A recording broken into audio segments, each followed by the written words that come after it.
This class, first thing I'll talk about is finite state machine, then we'll do back to back type.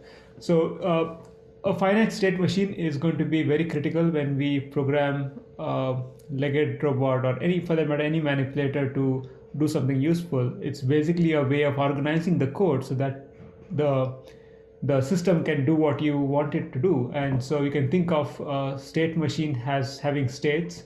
So here, for example, if you wanted to if you want a manipulator, for example, to grasp something, then you might have a state where it moves, and then you would have reach a transition where, let's say that it reached a certain position, and then it would then go and grip the object and then move back to state one, which is maybe the position where it started from, and then maybe it'll end. So that's how a state machine is, what a state machine is. And it's actually a very nice way of organizing the code. And if you want to read more, you can go through the Wikipedia link. Now, I'm going to show this FSM through a simple example. The example I thought about was really using a simple pendulum. So we've seen how to get a controller pendulum to be in position control, velocity control, and torque control mode. So I thought I'll just put all this together into a simple example. So this was one of the homework problem where you started the pendulum vertically downwards, then you put it in a velocity control mode. It moved up to this point where it was, I think, 30 degrees. Then you switched to a set point of position control mode where it went and became upright. So that's where your homework stopped. But the additional ingredient I added to this was, after some time, it basically falls down, and then there is some damping torque which basically damps it out. It goes back to the vertically downward position, and then again it goes to the velocity control mode, and so on. So it's basically a cycle which keeps going on. So you can think of this whole process as three states. So there is a speed control mode where it's vertically down. At a certain position, when it's at plus or minus 30, you go to a set point control or position control, where you set it to be at the vertically upright position, which is 0 degrees. Then you wait for 3 seconds, and this can be anything. Just chose 3 seconds, which was long enough. And then you put in a damping control, so the torque is proportional to minus c times velocity. It damps out, it comes to the downward position, and then you switch back to the speed control mode. So it just keeps going. So this can be coded without a finite state machine, but my goal is to show you how to do this with a finite state machine, because then it will carry on. You can carry that on to do more complex things with legged robots. So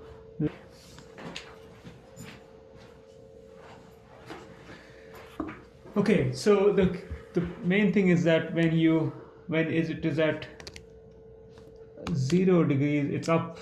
So that's where you want the set point to be. So right now it starts off at 180, which is downwards. So that's important. And then we can just check the different modes it has. It has basically this. This was, as I said, was one of your homeworks. This is velocity mode, and then I think position control mode. And when it goes between minus 30, it just switches between the two, from velocity to position control. So you could do this with if-else, but I think putting it in the finite state machine makes it much easier to code and develop code and add more states and so on. So let's get started. Okay, so first thing is, the way the state machines go is you want to basically set up, I don't need this. I'm just going to comment out and just use the code as I need it. So comment. Okay, I only have the joint motor handle. Let me just call it joint handle. Okay, so now it's not going to be doing anything. It will just be vertically downwards. I'm doing nothing. So the first thing is, let me just set these modes, velocity control mode, position control mode, and so on. So let me make new functions. So function mode, position control, and then to it the input would be the joint handle. Let me just call this joint. It's easier this way. This is just following the convention. We have joint handle. And when I wanted to go in position control mode, I need to set these things. I need to set the position control modes. That's 2000. So let me just put it here. So that's for joint handle. The second thing I need to set is I need to set so that's the velocity control mode. On top of that, I need to set it into position control mode. So that will be 2001, and then I need to set the PID gain. So let me just copy all this. Okay, so when I'm setting this mode, I'm pretty much setting those things.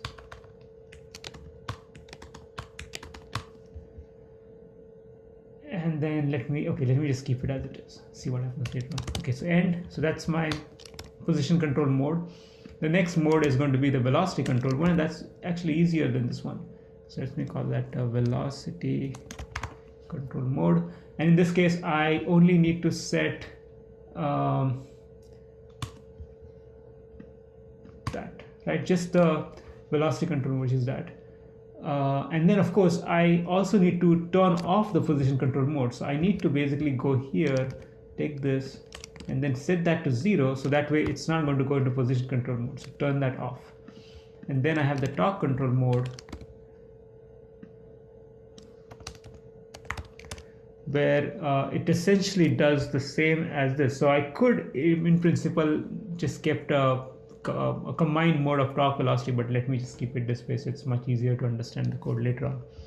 Okay, so I have set the modes up, okay, and this will be used later on. So now let's start coding the finite state machine. So as I said, there are 3 states, okay, and the first thing you want to do is call the states, enumerate them. You can either so let's see, state join speed. So you could basically have a string called state join speed. So that is the mode. Okay, I like to use numbers, so I'll just use number 1 for state join speed. So whenever in the speed control mode, I can just use state join speed instead of defining it as 1, because it's easier to remember the word than to remember the number. So that is my first mode. Then we have state joint set point. That will be 2, and these numbers are arbitrary. You can just give any number. State joint damping, that will be 3. Okay, so once you define the states, you need to start the finite state machine in some state. So I'm going to use state joint. So state joint keeps track of the states. So if I query it, it will tell me which state the robot is. It could be in speed mode, set point mode, damping mode. So for the initialization, I set that state joint to be, if you remember correctly, it was state joint speed. So I set it in the speed control mode. Okay. So in the speed control mode, I need to be doing velocity control. So let me set this velocity control. Join, it's just called join, right, from here. Okay, so it's set in the velocity control mode. Something else is required in the velocity control mode. I need to set the actual velocity which I want this to move. So that is one of the commands here. Sim joint target velocity. So it's joint is the handle and then 0.5. Okay, so this is basically initializing the state machine and also the parameters. So the parameters in this case are, the mode, of course, and then the velocity. Question: do you need to pass the joint motor handle in the function too? This, yeah, this is a good catch. So this is an error. I shouldn't have put this. It's giving me an error here.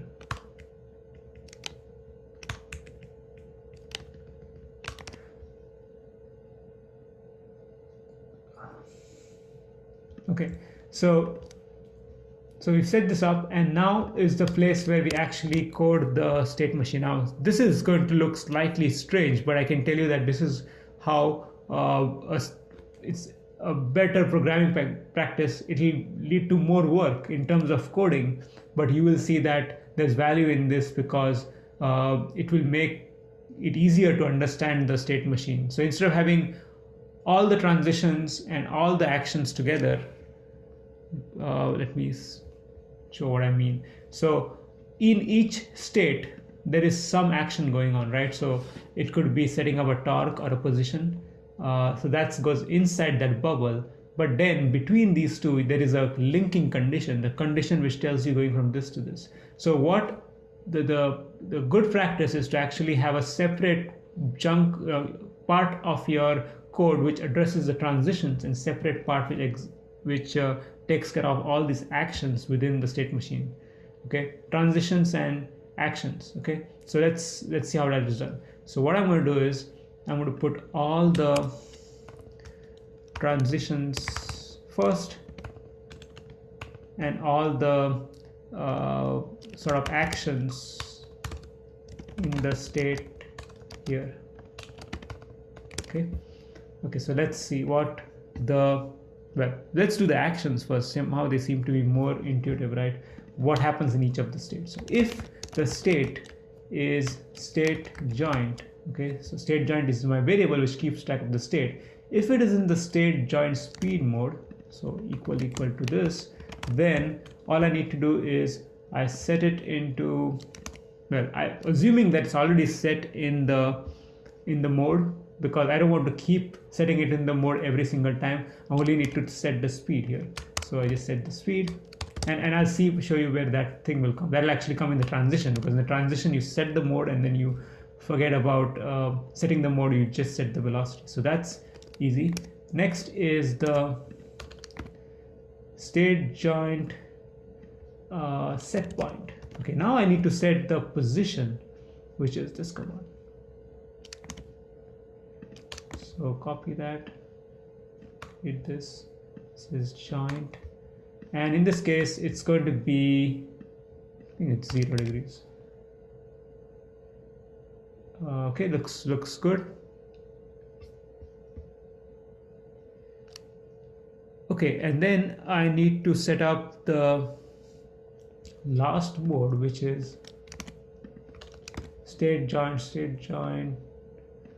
damping mode. Okay, in the damping mode, what I essentially need to do is I need to set the torque to be some constant times the speed. So let me call the speed as theta dot. Okay, I still don't have the speed, but assuming I have the excessive speed, that's what I want the damping to be. And then I need to set the torque. And now I'm going to just copy one of the formula I developed earlier for how to do this set torque, right? And so I'm just going to copy it from my notes, which I've stored in another class.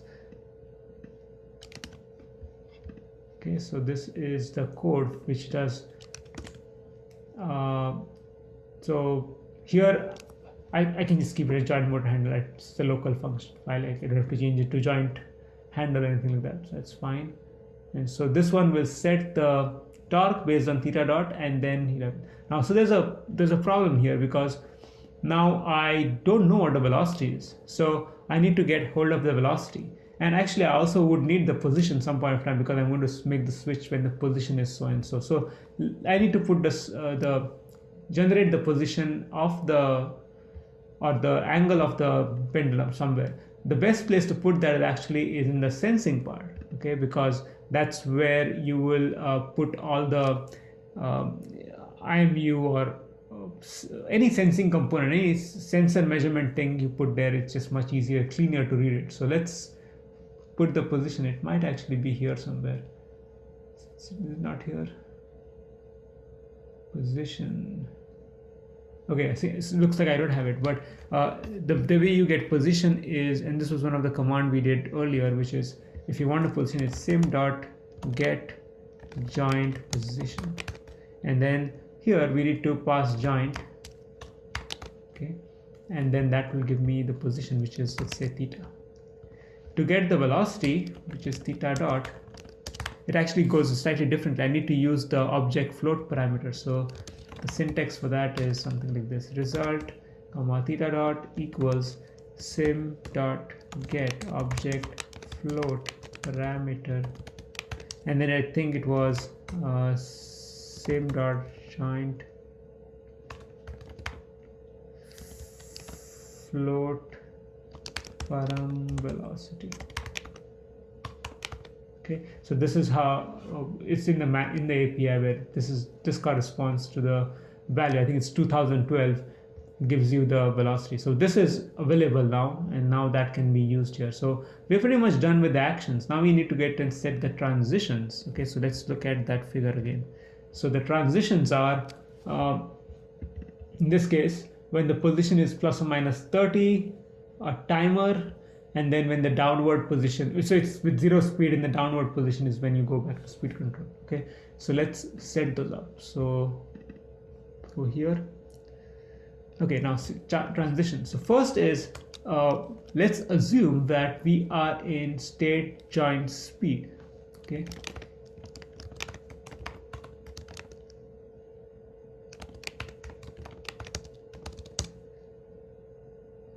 Okay, and from state joint speed, we want to transition to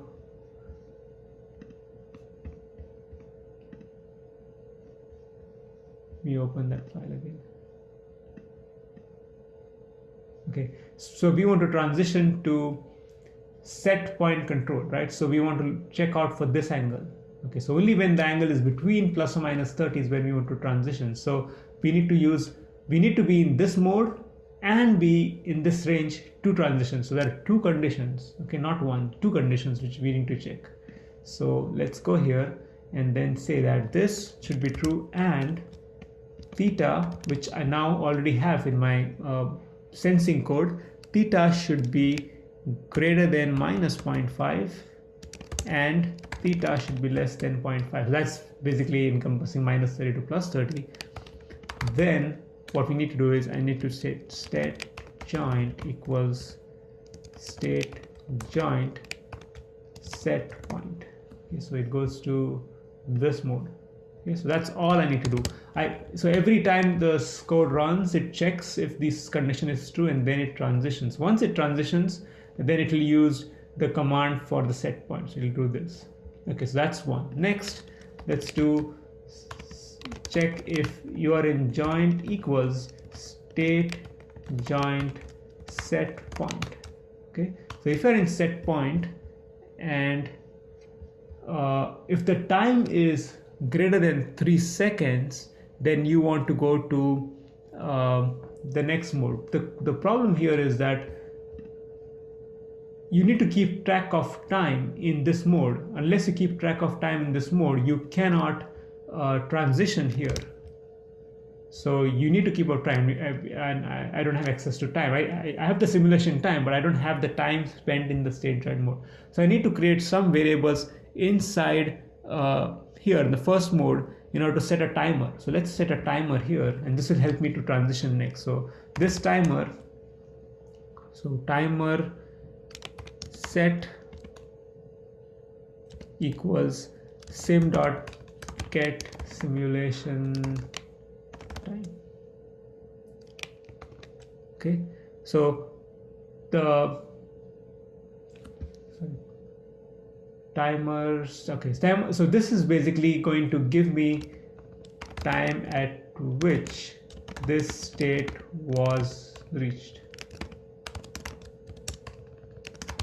So it saves it into a something called timer set. So now what I can do is I can basically find the time it's spending inside state joint, or by just doing this. So the time elapsed would be this time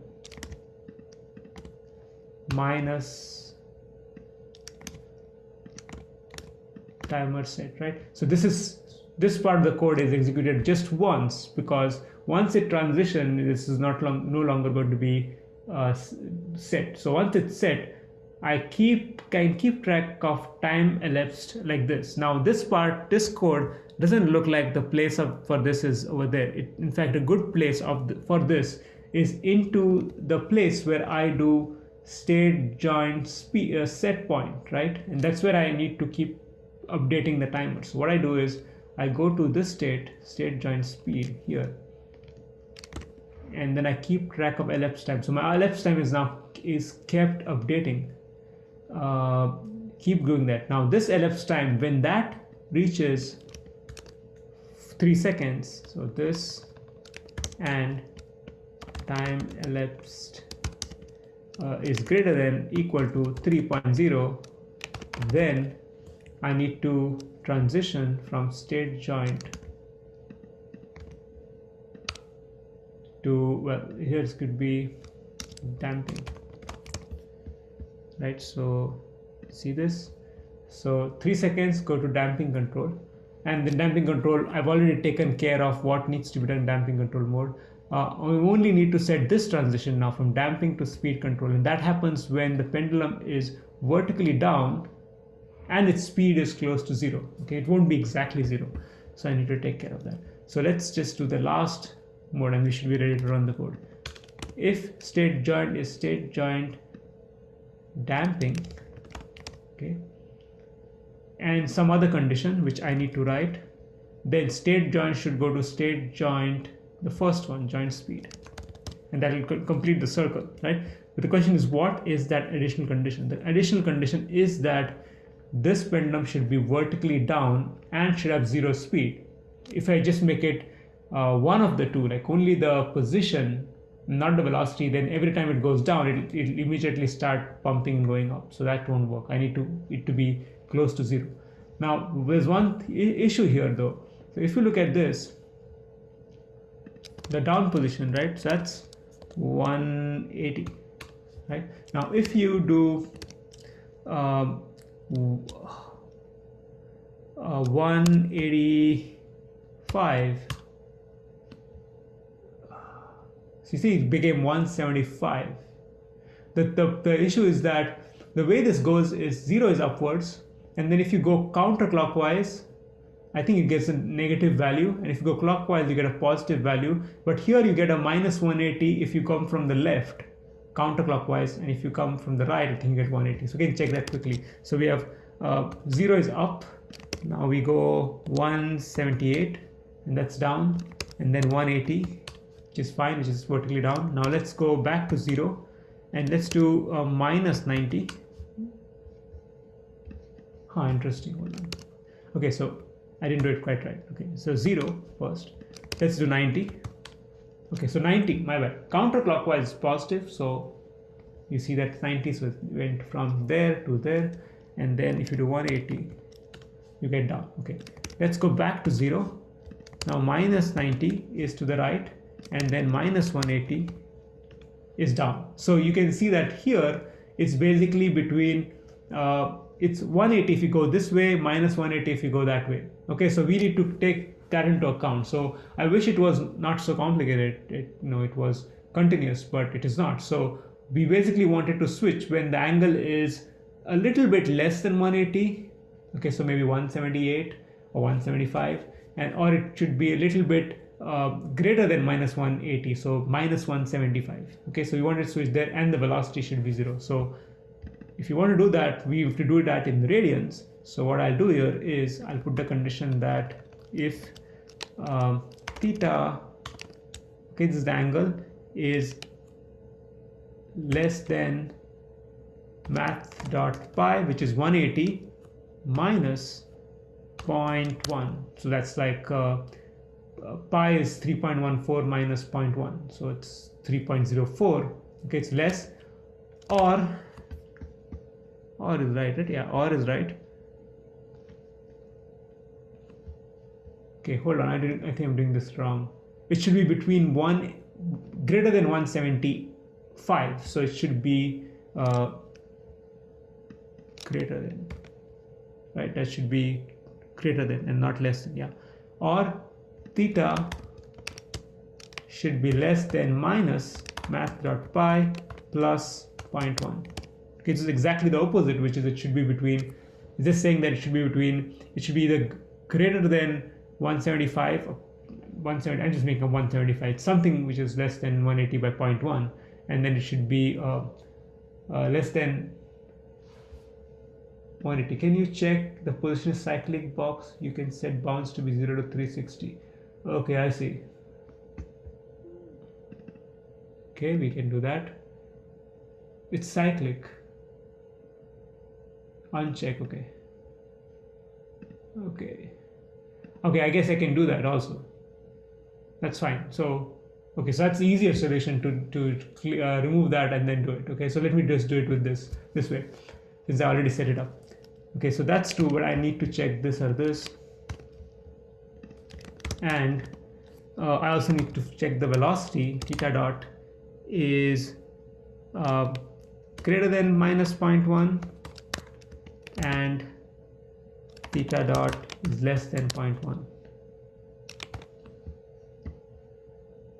So I don't quite need this. So that means that it's between minus 0.1 and plus 0.1. Okay, and then I need to transition. I think that's all I think that's in the code. Let's just run this and see what happens. Okay, error. Okay, attempted to compare number with nil at line 21. Okay, let's see, line 21. Okay, so this somewhere here there's a problem. So the issue is that my theta is initialized here, right? And first time when this code is executed, it has not initialized theta and theta dot. In fact, one way of checking that is if you click on here. Okay, this is how the main script runs. So I'm just trying to see how this is run. So I presume that first the actuation code is run and then the sensing code is run, which means that if you're initializing sensing later on, then it won't have access to theta and theta dot. There should be a place where they actually define the order. I was hoping that there would be a place where I define the order and I could change that order to be the sensing first and then the actuation. Clean up, resume, maybe the init. Not really. Okay, so I either need to initialize these variables before I use them in actuation, or I can just call this. This is like the easiest thing to do. So just call this first. So after initialization, you just call this. So it's initialized to theta and theta dot are now initialized. Okay, now there's a new error. Okay, attempted to perform arithmetic on global timer set a nil value 44.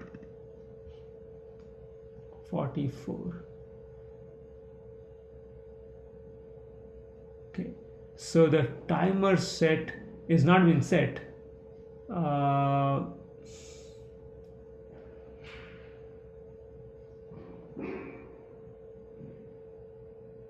Okay, so what's happening here is that the timer is set only if this is executed, but this is being executed before. So since I'm in joint speed mode, the timer already has to be set because it's not really calling this transition.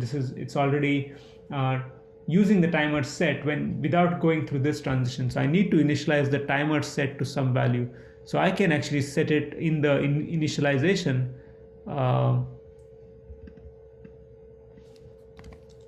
Right here, just set it to 0 for now because it's not called, so you can start counting time, but that doesn't seem right to me. The timer, hold on, let me think about this.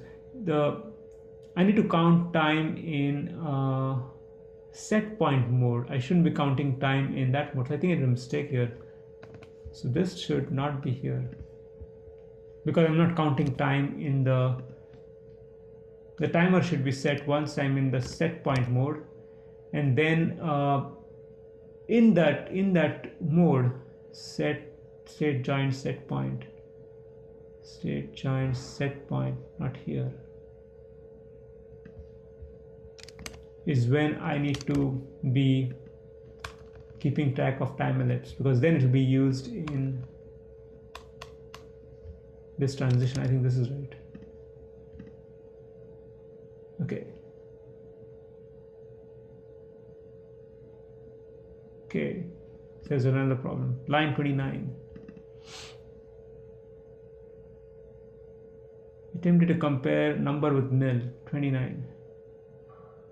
Okay, time elapsed. So this should be updated in the set point, and I am updating it in set point.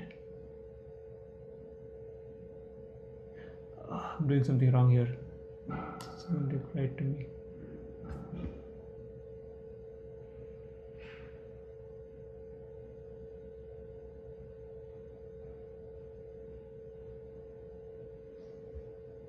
So the timer should be set. Let's look at this diagram again. Okay, so speed control, I don't care of the timer. And once I transition here, right in this transition, I need to set the timer. The timer should be initialized here. And then in this mode, in the actions, I need to keep incrementing the timer. Okay, so I need to set it in this transition of speed control to set point. So wherever I have this, yeah, I need to put it right there. Okay, it should be here. It has to be here because then it's set, and then what's going on is it's set here, and in the next mode it's checked, but within state joint set point is when it should be updated. State joint set point is when it's updated. If this should work.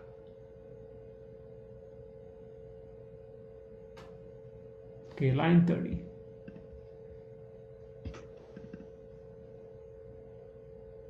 Okay, time elapsed. Yeah, it seems like maybe I don't know if this is the best way, but you could move that if statement to before line 29, where you declare the time elapsed, because it looks like it goes into that statement before you declare it. Okay, that's absolutely right. It's going there before timer elapsed. But so my contention is that it goes to state joint speed, then it should go to state joint speed, and then the timer should be set. And so when this is called, oh, I see what you're saying. I see. So okay, so the simplest way to fix this is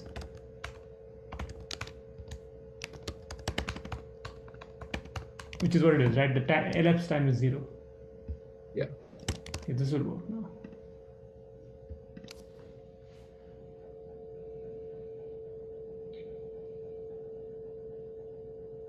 Okay, so it didn't do anything, right? And this is because I just realized this after writing this code, that I did not quite set the modes, right? There are these modes. I need to set those modes, otherwise I cannot do position and all this control. So let me set these modes now. Let's go back to state joint speed. So once it transitions to set point, I need it to be in position control mode, and then this should be joint, which is passed.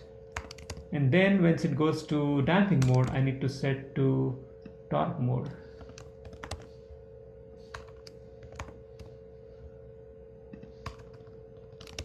And then when it goes to this mode, it should be in speed control mode or velocity control mode. Okay, let's try this now.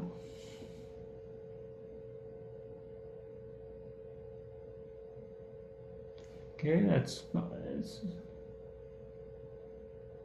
okay. We should probably change those gains for PID gains.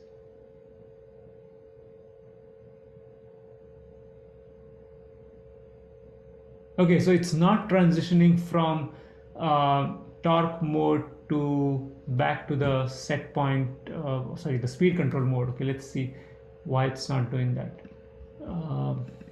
But before that, let me just change these gains. Whether I can delete this. I don't need any of this anymore. I just get rid of these very high gains. I think you can just do it with 1 and 0.1, something like that. Very small gains. Okay, so that's one thing, but that won't solve the other problem. The other problem actually, and this is something which I figured out ahead of time, it took me some time to figure this out, why it's not actually transitioning. If you actually go here and check the dynamic properties, never mind, it's not here. So what's happening is this, if you're going from uh, so the way torque control mode works is you set a max velocity and then you bound the torque, right? So when you do that, your torque is still bounded, and so when you transition from torque mode to the velocity mode, if you don't unbound the torque again, then your torque is going to be bounded, which will restrict the torque to a small value. So the fix to this is to actually, when you set the velocity control mode, which is this, you also make this uh, max force to be some ridiculously high value, so that's never bounded. This took me some trial and error to get. It was not so obvious to me, but it should work now. And I hope that the PID will be, the set point will be much better. It's like fluctuation there. 3 seconds, well down, damped out, there it goes.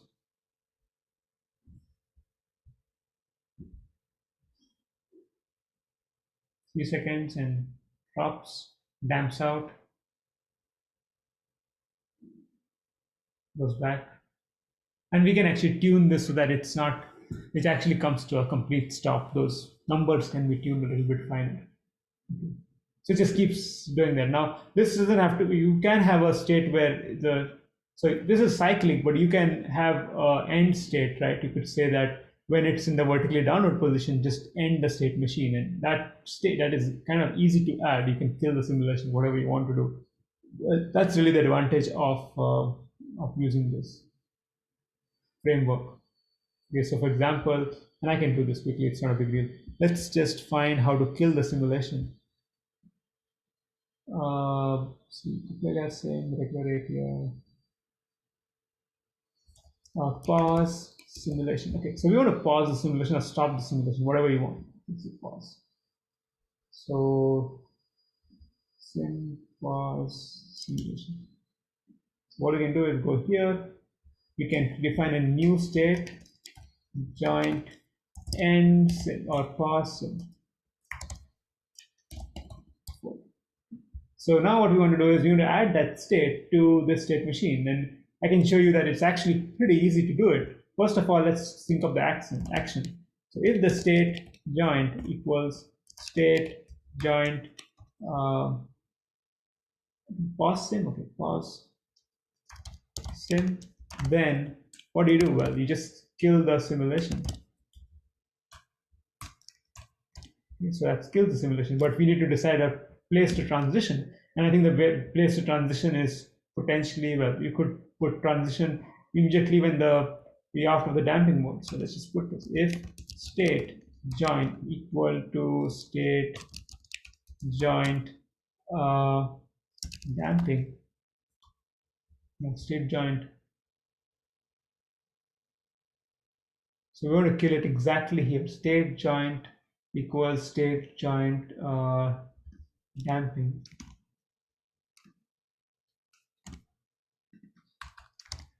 Okay, and perhaps you want to wait for all these conditions to be true.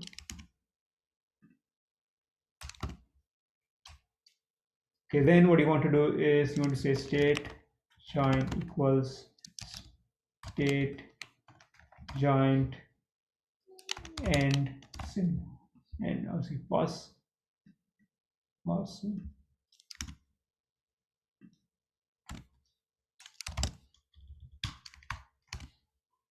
Okay, so now I don't quite need this state.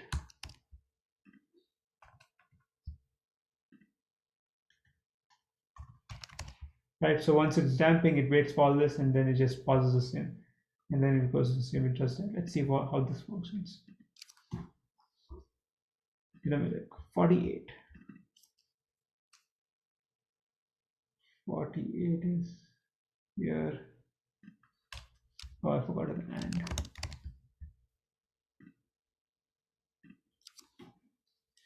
68.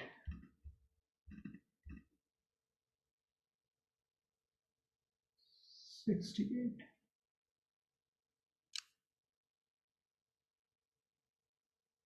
Equal to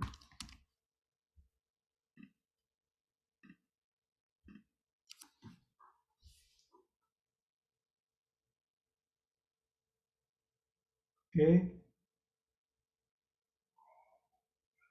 drops. Okay, and then you can see that the simulation actually paused. So that's one way to do it. If you want to add more things, more fancier things, let's say we keep track of the number of swing ups using this n. Okay, so n equals 0 because there's no swing ups. And now we'll uncomment this. Okay, and then we'll increment the swing ups as n plus 1, right? Keep incrementing that. And then you want to say that this and n is less than, I don't know, 5, or 5 is too much time, n less than 2. And then we'll say and n greater than equal to 2. So if it's less than 2, or rather 1, let's just put, let's see, 0, 1, okay, so 2. So it'll go once, and then do the second time. When it goes second one, it'll actually quit. So it'll actually go through the damping, go another loop, and then stop. So it'll be 2 loops, and it'll stop. This is, hopefully it'll work. Let's see.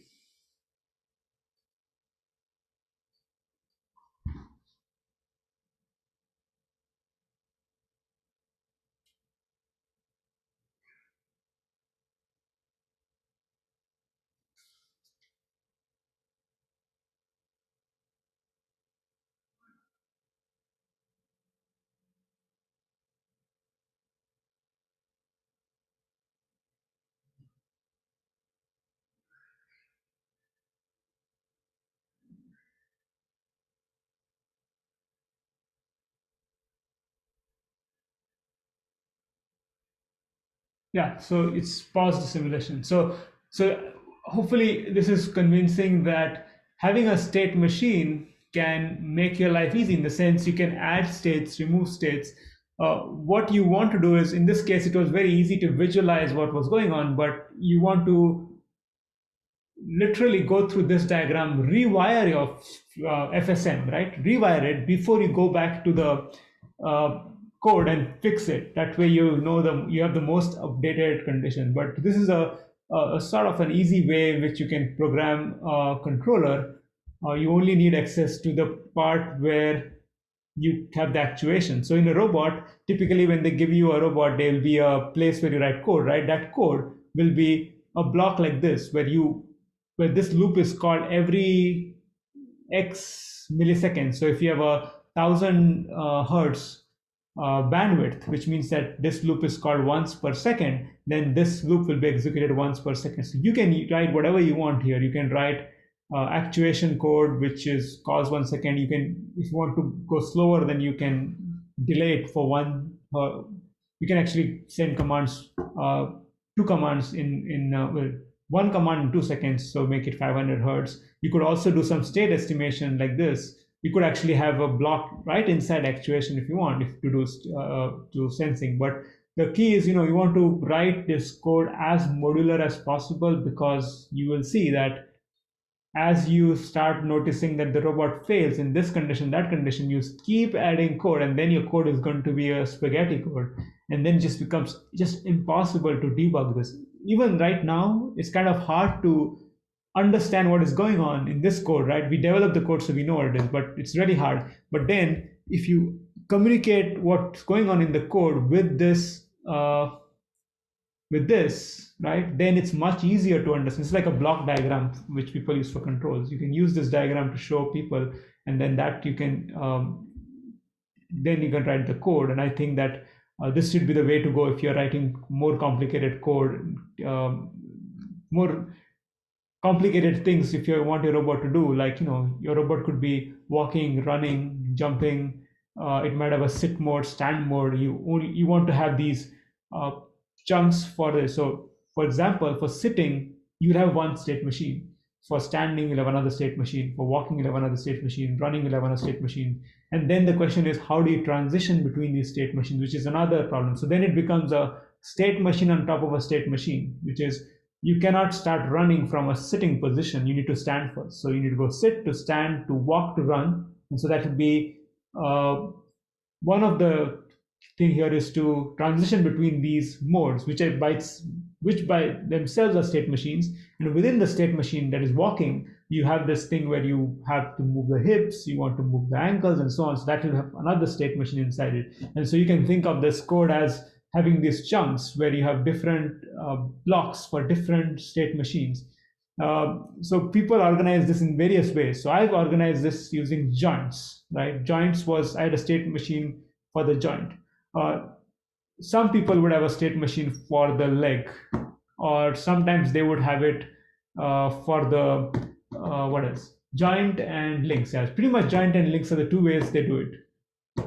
It's up to you how you want to code it, but it makes, I think that finite state machines make your life easy. I'm pretty sure there are softwares out there which can take that uh, this thing in, if you write in some language, then it can actually make code for you. Though I still think that's much easier or much better to write your code yourself. But this is something I think you can. This is like a big time saver if you write this properly, and it'll help you to debug the code.